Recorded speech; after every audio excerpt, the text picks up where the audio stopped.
So I want to talk about something that I've noticed about a lot of modern hymns that have been written, and it's that a lot of them use the melody rhythm of Come Thou Fount. And just to be clear, I'm not saying that they use the same melody, but they do use the same melody rhythm.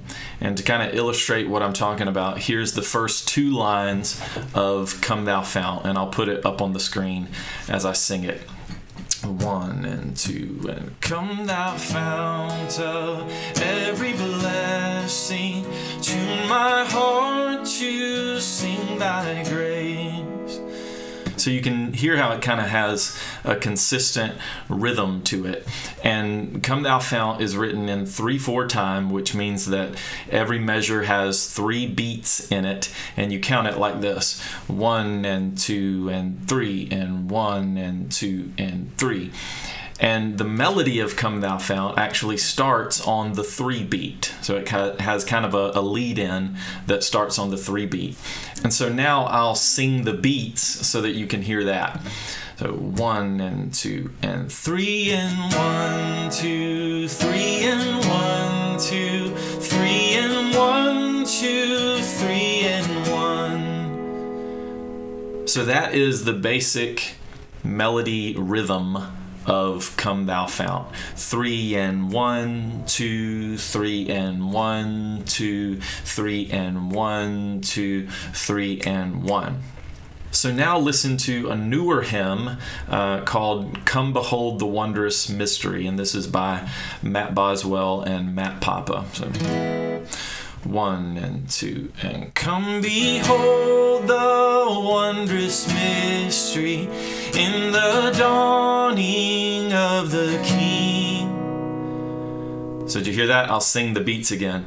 1 and 2 and 3 and 1, 2, 3 and 1, 2, 3 and 1, 2, 3 and 1. So it's a different melody, but it's the same melody rhythm as Come Thou Fount.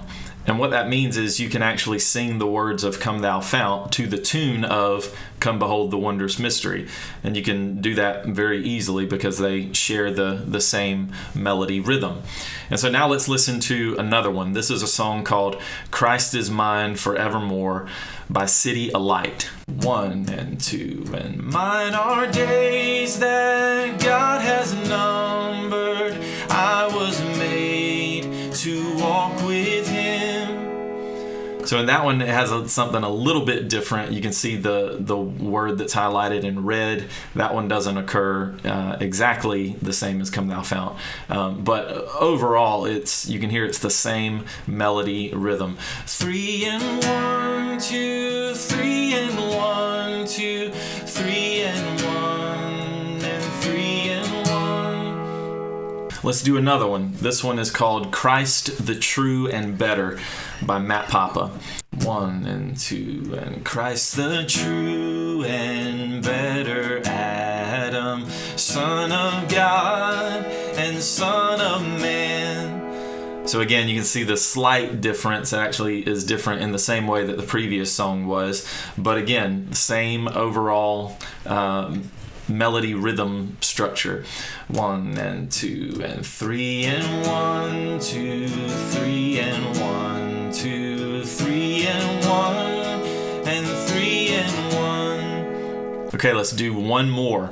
This one's called Oh, the Deep, Deep Love of Jesus. But this is actually the modern version that was done and put out by Sovereign Grace.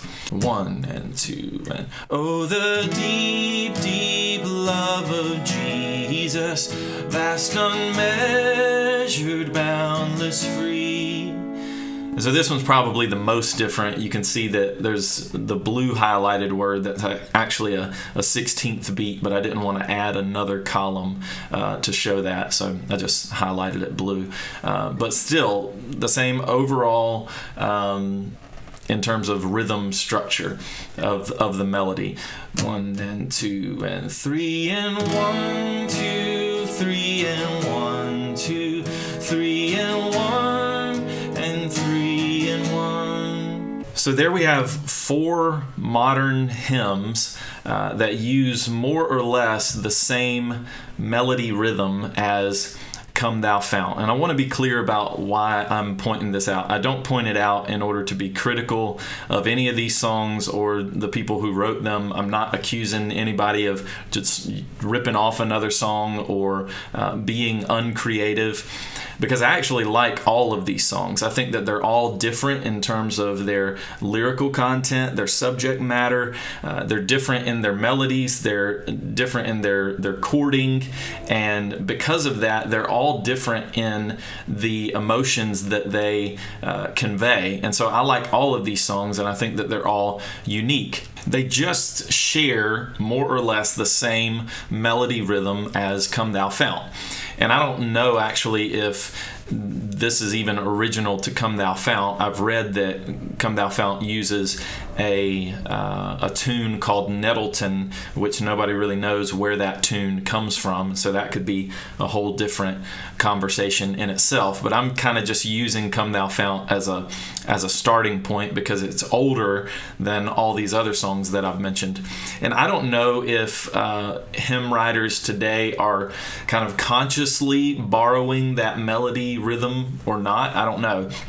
But whether it's a conscious thing or just a subconscious thing, I think that hymn writers use that melody rhythm of Come Thou Fount because it works really well for a hymn. There's a familiarity to it probably for a lot of people. It makes the song easier to learn. It's got just a rhythmic structure that's easy to follow. This really gets into what I think is the hallmark of a hymn. In other words, what makes a hymn a hymn? And in my mind, a hymn is a worship song that has a melody that is crafted in such a way that it actually carries the timing of the song because it's got that consistent kind of rhythm to it. And it's a rhythm that's mostly oriented on the beats of the song. And so there's not a lot of offbeat syncopation kind of stuff going on. It's rhythmically very consistent and it's beat oriented in a way that makes it so that the song doesn't really require music. It's a song that works well with or without musical accompaniment because it carries its own timing. And that's just one of the things that's true about most hymns out there.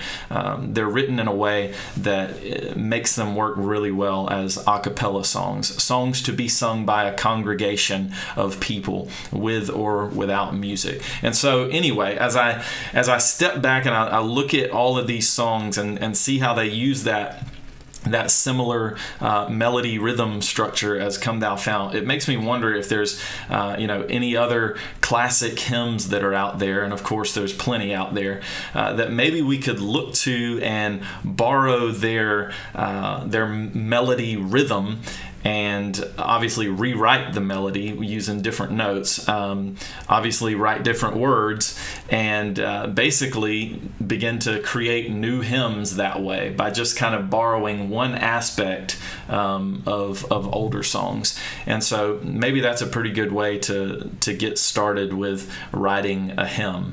So anyway, those were just some random thoughts that I wanted to put out there.